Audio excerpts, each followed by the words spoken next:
Hi guys, কি খবৰ আপোনালোকৰ? আশা কৰোঁ ভালেই, মোৰো ভালেই। আজি মই শিৱসাগৰৰ শিৱদৌললৈ গাড়ীত গৈ আছোঁ। শাওনৰ প্ৰথম সোমবাৰ, সেয়ে মই শিৱবাৰ সেৱা কৰিবলৈ গৈ আছোঁ। এতিয়া পোৱাগৈ নাই মই।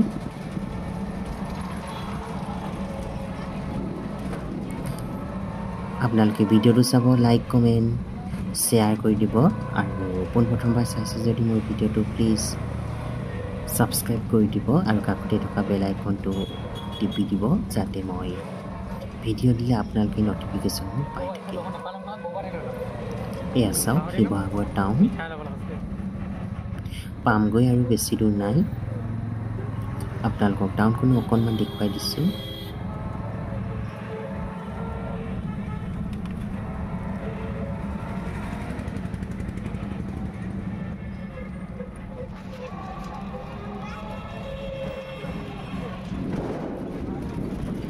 এতিয়া মই শিৱদৌল পালোহি। পোনপ্ৰথমে মই মাটি চাকি ধূপ ফুল লৈ ল'লোঁ।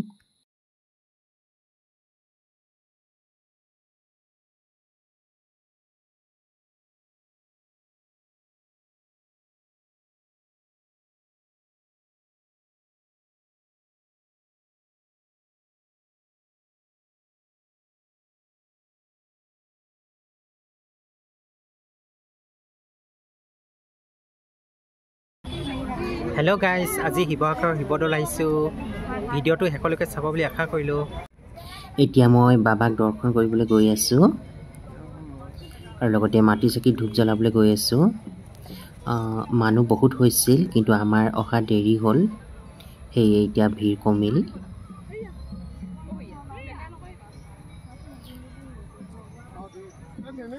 গাইজ, ইয়াতে 3টা দল আছে, সোঁফালে আৰু বাওঁফালে আৰু 2টা দল আছে, ক্ৰমে বিষ্ণু দল আৰু দেৱী দল।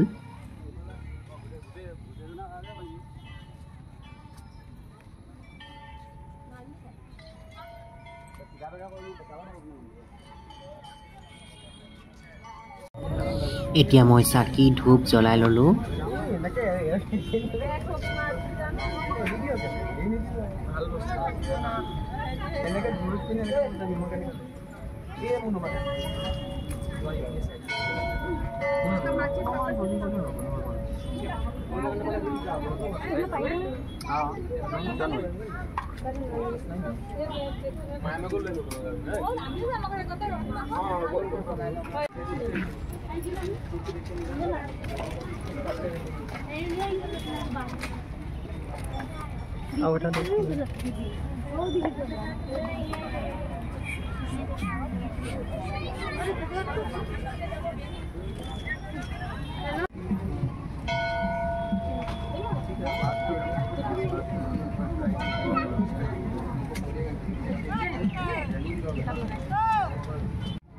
স্বৰ্গদেউ শিৱসিংহই প্ৰথমা ৰাণী বৰৰজা ফুলেশ্বৰী কুঁৱৰীৰ মৃত্যুৰ পাছত ফুলেশ্বৰী ভগ্নী দ্ৰৌপদীক বিবাহ কৰাই অম্বিকা কুঁৱৰীৰ বা মদাম্বিকা নাম দি বৰৰজা পাতিছিল। এইগৰাকী কুঁৱৰীৰ নিৰ্দেশক্ৰমে 1731 খ্ৰীষ্টাব্দ সোণৰ কলচীৰ সৈতে শিৱদৌল, দেৱীদৌল আৰু বিষ্ণুদৌল নিৰ্মাণ কৰাৰ লগতে শিৱসাগৰ পুখুৰী খন্দোৱা হৈছিল। এই শিৱদৌল অসমৰ সকলোবোৰ দৌলতকৈ ওখ দৌল। দৌলটোৰ ওপৰত থকা কলচীটোৰ উচ্চতা প্ৰায় 8 ফুট।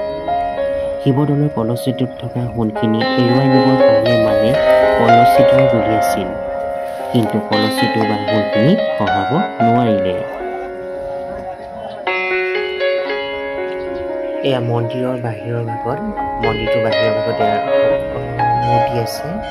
বহুতো মূৰ্তি দেখা পোৱা গৈছে আৰু মূৰ্তিবোৰ বহুত ধুনীয়া, চকুত লগা।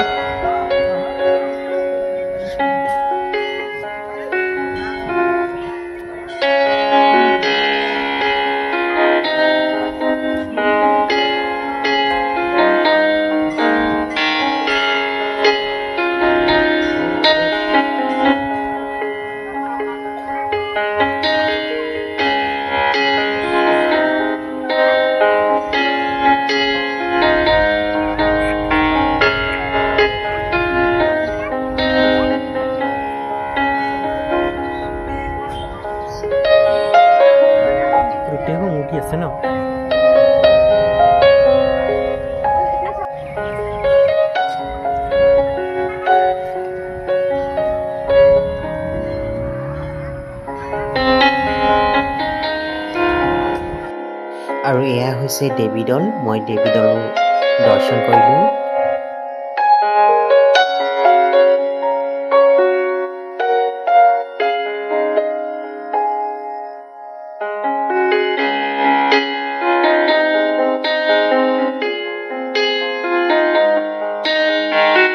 আৰু এইফালে আছে বিষ্ণু দল মই বিষ্ণু দলটো দৰ্শন কৰিলোঁ